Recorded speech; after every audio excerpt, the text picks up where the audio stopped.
ശരിക്കും പറഞ്ഞാൽ ഞാനൊരു മടിച്ചിയാണ്. അതുകൊണ്ടാണ് എൻ്റെ ഈ ചെടികളൊക്കെ വാടി നിൽക്കുന്നത്. ഏ മടി കൊണ്ട് എങ്ങനെയാണ് ചെടി വാടുക അല്ലേ?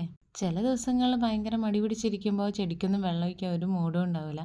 അപ്പോൾ പിറ്റേ ദിവസം ഉണ്ടാവും ചെടിയൊക്കെ വാടി ഇങ്ങനെ നിൽക്കും. അത് കാണുമ്പോഴാണ് പെട്ടെന്ന് ബോധം വെക്കുക, അയ്യോ എൻ്റെ ചെടിയൊക്കെ വാടിപ്പോയല്ലോ, അതൊക്കെ ഇപ്പോൾ കരിഞ്ഞു പോയല്ലോ എന്ന് വിചാരിച്ച് ഓടിപ്പോയിട്ട് വേഗം വെള്ളമൊക്കെ ഒഴിച്ചു കൊടുക്കും. സാധാരണ എല്ലാവരും ചെയ്യുക ചെടീൻ്റെ അടിഭാഗത്ത് വെള്ളം കൊടുക്കുക, ഞാൻ മൊത്തത്തിൽ അങ്ങ് കുളിപ്പിക്കും ചെടീനെ. എന്താണെന്നറിയില്ല, ഒരു മനസുഖം. അങ്ങനെ വെള്ളമൊക്കെ നനയ്ക്കുന്നതിനിടയിലാണ് ഈ ചെടീൻ്റെ ശ്രദ്ധയിൽപ്പെട്ടത്. തനിയെ ഉണ്ടായതാണ് കേട്ടോ. ഈ നീരെടുത്തിട്ട് കയ്യിലും കാലിലൊക്കെ ആക്കിയിട്ട് ചോര വന്ന് ഞാൻ വീണുപോയി എന്നൊക്കെ പറഞ്ഞ് കുറേ പറ്റിച്ചിട്ടുണ്ട് കേട്ടോ. അതുകൊണ്ട് തന്നെ ഈ കായ കണ്ടപ്പോൾ ഭയങ്കര ഒരു നൊസ്റ്റു. ഏകദേശം ഒരു ചോരേൻ്റെ കട്ടൊക്കെ ഉണ്ട് അല്ലേ? എൻ്റെ ചെടിച്ചട്ടികളൊക്കെ തട്ടിയിടുന്ന ഏറ്റവും വലിയ രണ്ട് വീരന്മാരാണ് പൂച്ചകളും കാക്കകളും. എന്താണെന്നറിയില്ല, ഓർക്കത് തട്ടി മറിച്ചിട്ടില്ല ഒരു സമാധാനം കിട്ടൂല എന്നാണ് എനിക്ക് തോന്നുന്നത്. എന്നിട്ട് എനിക്കൊന്നും അറിയില്ല, രാമനാരായണൻ എന്ന് പറഞ്ഞൊരു നടത്താണ്. അങ്ങനെ ഇന്ന് കുറച്ച് കാശിത്തുമ്പേൻ്റെ വിത്തൊക്കെ കിട്ടിയിട്ടുണ്ട് കേട്ടോ. അതൊക്കെ ഞാൻ അവിടെ ഇട്ട് കൊടുത്തിട്ടുണ്ട്. ഞങ്ങളെ വീട്ടിലെ പേരക്ക മരത്തിൽ പഴയ ഇലയൊക്കെ പോയിട്ട് പുതിയ ഇലയൊക്കെ വരുന്നുണ്ട്.